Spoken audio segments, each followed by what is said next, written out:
سەمیر بابۆی ڕاینەری خاوەن زۆرترین نازناو وەک ڕاینەر لە تۆپی پێی کوردستان دەیەوێت دوای زیاتر لە 30 ساڵ لە نێو یاریگابوون بەبێ دابڕان بۆ وەرزێک پشوو بدات. سەمیر بابۆ ماوەی 16 ساڵە لە خولەکانی کوردستان وەک ڕاهێنەر دانەبراوە، خاوەنی زۆرترین نازناوە، 3 وەرز لەسەر یەک خولەکانی تازە پێگەیشتوان و لاوان و پێشکەوتوانی نایابی بۆ هەولێر بەدەستێناوە. لە وەرزی 2011 بۆ 12 جارێکی دیکە لەگەڵ هەولێر چوونە سەرسەکۆی نازناوەکان و بوونە پاڵەوانی خولی نایاب. دوای پەیوەندیکردنی بە پێشمەرگەی هەولێریش 3 جار بوونەتە پاڵەوانی خولی نایاب، دوایین جاریشان ئەم وەرزە بوو کەوا نازناوی جامیشان بۆ یەکەم جار بەدەستێنا. لە 2007 تاکو ئێستا بەبێ دابڕام بەبێ ئەوەی ڕۆژێک یا مەوسمێک دابڕم هەر لە ناوخۆلی کوردستان بوومە.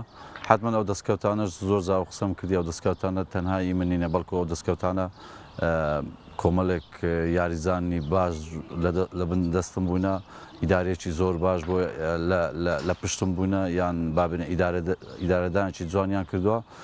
خۆش دەزانانی ئەو سێ کوچکەیە ئەگەر لەگەر یەک تەبابن وەکو ئیدارە وەکو یاریزان وەکو مدەڕیب حتمما ئیشی باشش بیت، نەتایجی باشی لە دوو دێت. ئەو دەستکەوتانە کە هیناتم جێ فەخرە شانازی پێوە دەکەم، هەوڵ و ماندووبوونێکی زۆر دراوە هەتا ئەو دەستکەوتانە دەست بێن. سەمیر بابۆی 48 ساڵ دوای نزیکەی 30 ساڵ بەردەوام بوون لەسەر چیمەنی یاریگاکان وەک یاریزان و ڕاهێنەر، ئێستا دەیەوێت بۆ ماوەی وەرزێک پشوو وەرگێت و دوای کەمتر لە مانگێکی تریش بڕیاری کۆتایی لەسەر داهاتووی خۆی دەدات. ئەگەر ساڵەگە تەماشا بکە و نازناوانەی بەدەستمانە بەشێکی هەر زۆری بۆ ساڵانی ڕابردوو بۆ 2-3 ساڵ پێش ئێستا چکاگە بتوێ فەریقێک دروست بکەیت لەوانەیە پاش 2 ساڵ 3 ساڵ بەرهەمەکەی لێ بخۆی.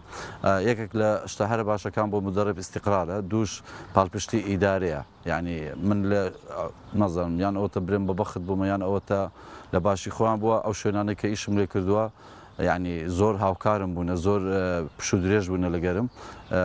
ئەو هەدەفەی یان ئەو ئامانجە هەم بووە بە پشوو درێژی وانە توانیتم بگەینمە ئەنجام. حتمما ئەوانەش هۆکارم بۆ ئەوەی زیاتر لە شوێنێک ئاسوودە بێت کە هەست بکەی ئەنجامە دەستدەینی زیاتر ببینیەوە.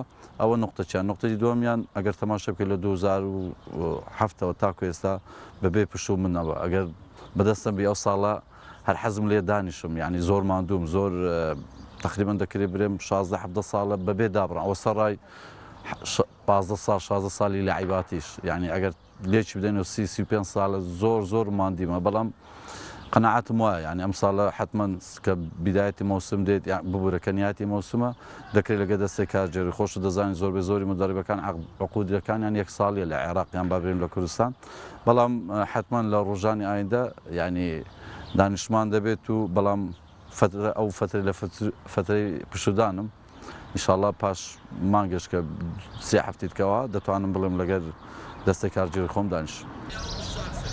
وەک خۆی باسی لێوە دەکات، سەمیر سدیقی ناسراو بە سەمیر بابۆ پشوو درێژی کارجێڕیە و یانانەی کاری تێدا کردووە، بۆتە هۆکاری سەرەکی سەرکەوتنەکانی ماوەی 8 ساڵە ڕاهێنەریانی پێشمەرگەی هەولێرە پێش پەیوەندیکردنی بەیانەکەی پیرمام. ئەو تیپە خاوەنی هیچ نازناوێک نەبوو، بەڵام سەمیر لە یەکەم وەرزتوانی پلەی دووەم بۆیانەکەی بەدەست بێنێت، دواتریش 3 نازناوی خول و نازناوێکی جام، ئێستاش هەڵێکیان بۆ ڕەخساوە تا ببن بە پاڵەوانی جامی سوپەری کوردستانیش. حوسێن محەممەد کەناڵی پێیان هەولێر.